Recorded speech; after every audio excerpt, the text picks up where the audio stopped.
ஐயோ விக்ரமுக்கு கார் வந்துச்சு அப்படின்னு ஓட்டினுக்கிறானுங்க. இப்போ உண்மையிலேயே கார் தான் வந்துக்குதா இல்லைனா 6 ஸ்டார் அந்த வளைஞ்சு நிற்கிற ஸ்டார் தான் வந்துக்குதான்னு தெரியல.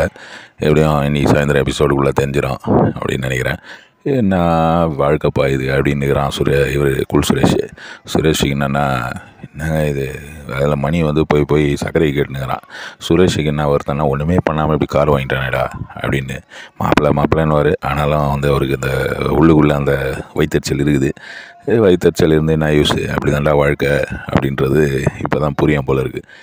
எப்படியோ இதுலேயே தாங்க முடியாத காமெடி வந்து நம்ம ராயபுரம் பூர்ணிமா என்னன்றாங்க விஷ்ணுக்கிட்ட, நான் வந்து ஸ்ட்ராட்டஜி அது இது இனிமேல்ட்டு எதுவுமே கிடையாதுங்க. விஷ்ணு வந்து சீரியஸாக நேற்றெல்லாம் அழுதான், அதெல்லாம் இது பண்ணிட்டு அவனுக்கு உண்மையிலேயே ஃபீலிங், அதனால் அவன் சொல்கிறான். இந்த அம்மா வந்து இங்கே நின்று ஐயோ இனிமேல்ட்டு அதெல்லாம் கிடையாது, இவ்வளோ நாள் நம்ம வந்துட்டோம், இனிமேல்ட்டு ஜாலியாக வந்துட்டு போனோம் அப்படின்றாங்க.